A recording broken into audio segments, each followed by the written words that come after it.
हाय, hello, नमस्कार. म्हणते सगळ्यांचं आपल्या यूट्यूब चॅनलमध्ये स्वागत आहे, ज्याचं नाव आहे कोकण नगरी. कोकण नगरीमध्ये पुन्हा एकदा तुमचं सगळ्यांचं स्वागत आहे. तर आज आहे श्रावणातला पहिला सोमवार.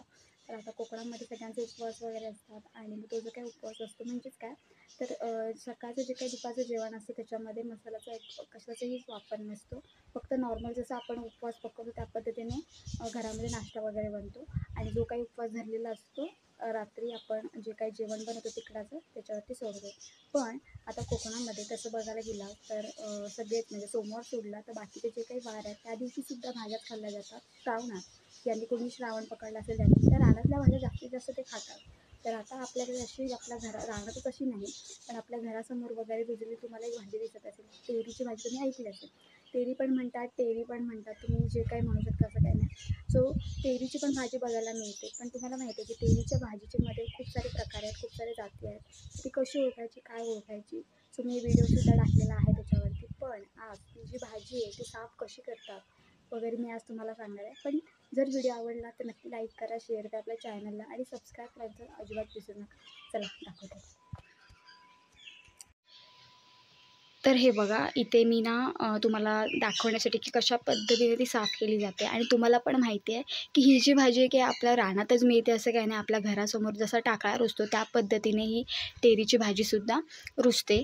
आणि आत्ता पावसामध्ये कसं श्रावण आहे, सो श्रावणामध्ये ह्या ज्या भाज्या आहेत रानटी किंवा रानात ज्या मिळणाऱ्या ज्या भाज्या आहेत त्या केल्या जातात घरी. कारण की आपण त्या दिवसांमध्ये काही आपण मांस वगैरे काय खात नाही, त्याच्यामुळे ह्या भाज्या जास्तीत जास्त खाल्ल्या जातात. भारगी असेल, फोडशी असेल, तेरीची भाजी असेल, टाकळ्याची भाजी असेल, अशा भाज्या आहेत ज्या रानामध्ये मिळणाऱ्यात त्या लोकं खातात. आणि कसं आहे, आता कोकणामध्ये सकाळी गुरं वगैरे चरवायला जात असतानाच भाजी दिसते, तर भाजी काढलीसुद्धा जाते. आणि मग जे काही गुरांना वगैरे घेऊन जात असतात मग ते तेवढ्या दरम्यान ते भाजीसुद्धा गोळा करतात. आणि मग गोळा केलेली भाजी घरी आणून मग त्याची भाजीसुद्धा केली जाते. तर आज ना मी तुम्हाला दाखवणार आहे की ही जी तेरीची भाजी आहे, बघा कशी मी आता नुकतीच तोडून आणलेली आहे. तर ही जी तेरीची जी काही भाजी आहे ना ती कशी साफ केली जाते. आणि तुम्हाला माहिती आहे जो आपला अळू पण आहे, जो 12 महिने आपल्याकडे बघायला मिळतो.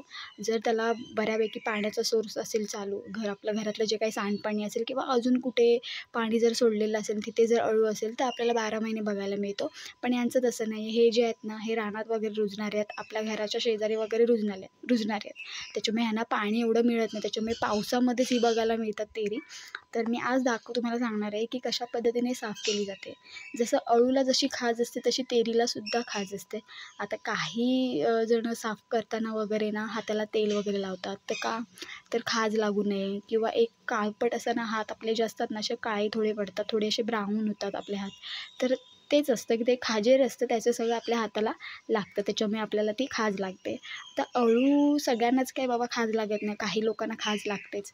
पण ती खाज लागू नये यासाठी तुम्ही काय करू शकता, तर तुम्ही हातामध्ये हँड घालू शकता किंवा भाजी साफ करताना हँड घालू शकता. पण तुम्ही तेलसुद्धा हाताला लावू शकता.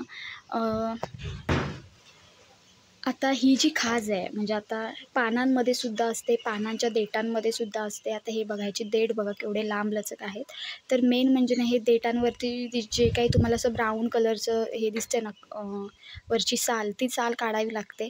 आणि त्याच्यानंतरच आपण भाजी वगैरे तुम्हाला जर फतफदं वगैरे करायचं असेल किंवा तेरीची भाजी करायची असेल तर तुम्ही त्या पद्धतीने करू शकता. आणि मेन म्हणजे ह्या ज्या शिरा दिसतात ना तुम्हाला, ह्या शिरा काढाव्या लागतात, ह्यांच्यासुद्धा खाज असते.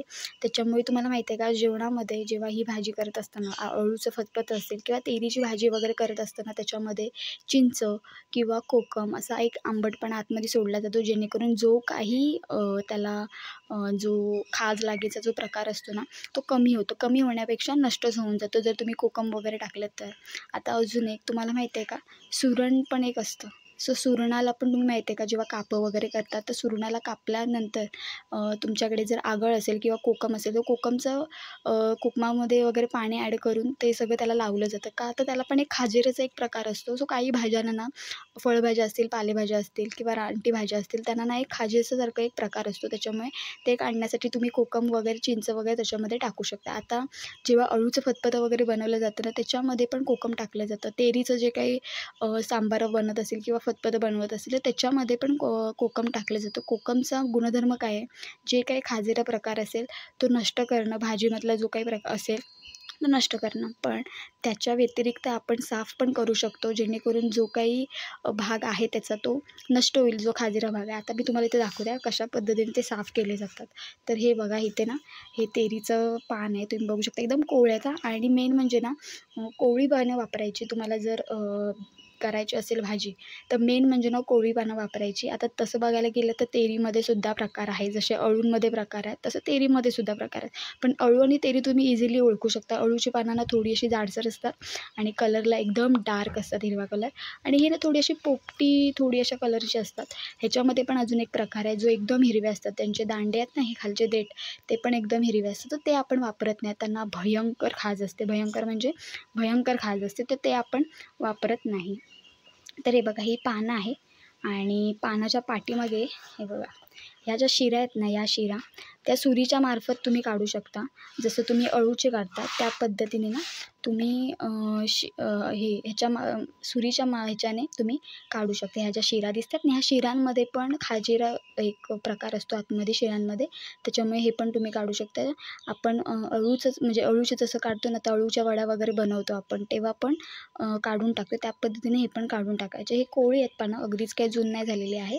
त्याच्यानंतर आता हे बघा, हे जे तुम्हाला देठ दिसतंय ना, ह्याच्यावरती जो असा ब्राऊन कलर जो तुम्हाला बघायला मिळतो, तो पण काढून टाकायचा असतो. तो पण मी दाखवते कसं काढायचा तो. तर इथे बघा एका हाताने मी एक थोडं कट केलं सुरीने. आणि हे बघा असं हे जे वरचे जे पापुद्रे असतात ना, साली असतात ना, तर ह्या ना काढून टाकायच्या आहे बघा. तरी आता मी ह्याला ओढते.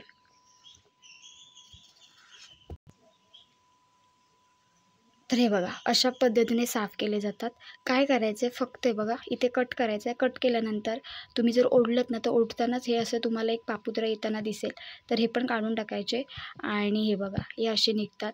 आता मी हाताला तेल वगैरे काय लावलं नाही, पण तुम्ही हाताला तेल लावायचं, कारण की याला खाज असते त्याच्यामुळे. हे बघा मी 2 ह्या बोटाने फक्त ह्याचे हे काढून घेतलेले आहेत, जसं मगाशी पकडलं त्या पद्धतीने. तर हे बघा अशी तुम्हाला काढल्यावर खाज म्हणजे हे आता आहे ना, अशी खाज नाही लागणार. पण हे जेव्हा तुम्ही वरचं त्याचे साल काढाल ना, तेव्हा त्याची खाज लागते. आणि ही जेव्हा भाजी बनवत असताना ह्याच्यामध्ये पाण्याचा अजिबात वापर करायचा नसतो. जशी पानं वगैरे तुम्ही साफ वगैरे करून झाली, त्याच्या शिरा वगैरे काढून झाल्या, चिरून डायरेक्ट तुम्ही उकडवायची म्हणजे तसंच ठेवायचे. त्याला आपोआप पाणी सुटतं. आणि हे बघा ह्याच्यामध्ये पाण्याची क्वांटिटी खूप मोठ्या प्रमाणात असते. हे जे खालचं देठ आहे ना, तर ह्याच्यामध्ये पाण्याचं खूप मोठा साठा असतो. त्याच्यामुळे जेव्हा तुम्ही उकडायला टाकता ना, तेव्हा पाणी आपोआप सुटतं. त्याच्यामुळे त्याच्यामध्ये पाणी टाकायची गरज नसते बघा. तर तुम्ही बोटाच्या साहाय्याने, अंगठाच्या साहाय्याने सुद्धा ही वरची सालं काढू शकता. सो मी आज ना सकाळी शॉर्ट टाकला आहे आपल्या चॅनलवरती, तर तुम्ही तिथे जाऊन बघू शकता की कशाप्रकारे त्या साफ केले जातात हे खालचे दांडे वगैरे. सो देठ पण म्हणू शकता, काही म्हणू शकता. आणि ह्या ज्या शिरा असतात त्या सुरीच्या मार्फत तुम्ही काढू शकता. जरी पानं फाटली तरी काही हरकत नाही, कारण की तुम्ही ते चिरणारच आहात. त्याच्यामुळे तुम्ही जरी पानं म्हणजे हे कट करताना जरी पानं कट झाली तरी काही हरकत नाही. सो सुरीच्या माध्यमाने तुम्ही ही जी दिसतात ना तुम्हाला, सो हे बघा हे काढून टाकायचे. हे वरचे दिसतात ना, तर हे काढून टाकायचे. मी एक तुम्हाला दाखवते काढून, सो तुम्हाला आयडिया येईल लगेच.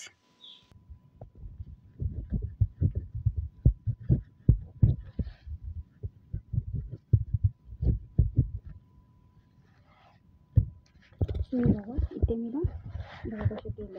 सो अशा ज्या शिरा आहेत ना, त्या सगळ्या काढून टाकायच्या. हे बघा ह्या ज्या शिरा आहेत ना, ह्या अशा सगळ्या काढून टाकायच्या. मी काढून झाल्यावर तुम्हाला दाखवते, मी तुम्हाला आयडिया येईल की कशा काढायच्या ते. तर हे बघा इथे बघू शकता, मला जेवढं जमलं आहे तेवढ्या मी शिरा काढलेल्या आहेत. ह्या बारीक शिरा पण तुम्ही काढू शकता. सो मी ह्या जाड दिसत आहे तेवढ्या काढलेल्या आहेत. जरी पान फाटलं तरी काही हरकत नाही. पण तुम्ही जेव्हा काढून आणलात म्हणजे ह्या तेरीची भाजी काढून आणलीत, पानं काढून आणली की डायरेक्ट धुवायची नाही त्यांना. जेव्हा तुम्ही चिरणार असाल ना, पूर्ण हे शिरा वगैरे काढून झाले असेल तेव्हा धुवायची. कारण की तुम्ही जर ह्याच्यातून काढलीत आणि जर धुवून साफ करायला बसलात तर तुम्हाला अजून खाज लागणार. त्याच्यामुळे तुम्ही जेव्हा आणतात ना, तेव्हा तिथे साफ करून डायरेक्ट जेव्हा तुम्हाला कापायची असेल ना, त्यावेळी पानं धुवून चांगली कापू शकता. पण आधी पाण्यामध्ये टाकायची नाही, जेणेकरून अजून खाजेचं प्रमाण आहे ते वाढू शकतं आणि तुमच्या हाताला वगैरे जास्ती खाज लागू शकते. बघा आता माझी बोटं बघा थोडी ब्राऊन व्हायला लागले. तर मी बघा ह्या छोट्या पण आहेत ना, त्या आपण काढून टाकायच्या. पण जरी एखाद दुसरी राहिली तरी काही हरकत नाही. पण तुम्हाला जेवढं जाड दिसेल ना, तेवढे काढून टाकायच्या. तर अशा पद्धतीने तुम्ही साफ करू शकता. तर ह्या ज्या इकडे एकदम बारीक दिसतील ना, त्या जरी नाही केल्या तरी पण अशा ज्या जाडसर वगैरे दिसतील ना, त्या काढून टाकायच्या. आणि हे बघा, आणि नंतर मग तुम्ही धुवून वगैरे भाजी चिरू वगैरे शकता. ह्याच्या आलूवड्या पण बनवतात काही लोकं, आलूवड्या पण बनवतात. भाजी पण साधी बनवतात, जशी आपण नॉर्मल भाज्या बनवतो पालेभाज्या तशा पण भाज्या बनवतात. आणि मग जसं फतफदं त्याचं पण ह्याचं पण फतफदं बनवलं जातं. तर तुम्ही ह्याच्यामध्ये कडधान्य पण लोकं यूज करतात, म्हणजे जे थोडक्यात सांगायचं झालं त्याच्यामध्ये पावटा पण टाकतात. तुम्हाला जर शेंगदाणे वगैरे टाकायचे असेल तर शेंगदाणे पण टाकतात. फतफद्याच्या ह्याच्यामध्ये शेंगदाणे पण टाकतात आणि जे काही कडधान्य असतात ती पण ह्याच्यामध्ये टाकतात. सो मस्त लागते भाजी खायला वगैरे. आणि जर तुम्ही कोकम थोडं जास्त टाकलं असेल ना, तर आंबट भाजी एकदम खायला भारी लागते. म्हणून मी सांगितलं की तुम्ही जेव्हा कधी भाजी बनवत असाल ना, त्याआधी ह्या ज्या शिरा वगैरे आहेत ना, त्या सगळ्या काढून घ्यायच्या. कारण की अळूच्या जसं आपण काढतो त्या पद्धतीने ही पण काढून घ्यायचं. कारण की हाताला खाज वगैरे लागते. याच्यामध्ये खाजेरो खूप मोठ्या प्रमाणात असतं खाज. सो याच्यामध्ये ते काढून टाकायचं. जास्ती ह्याच्यामध्ये असते बघा, हे असतं ना, ह्याच्यामध्ये जास्ती खाज असते, त्याच्यामुळे हे काढून टाकायचं. हे वरचं जे आहे ना असं,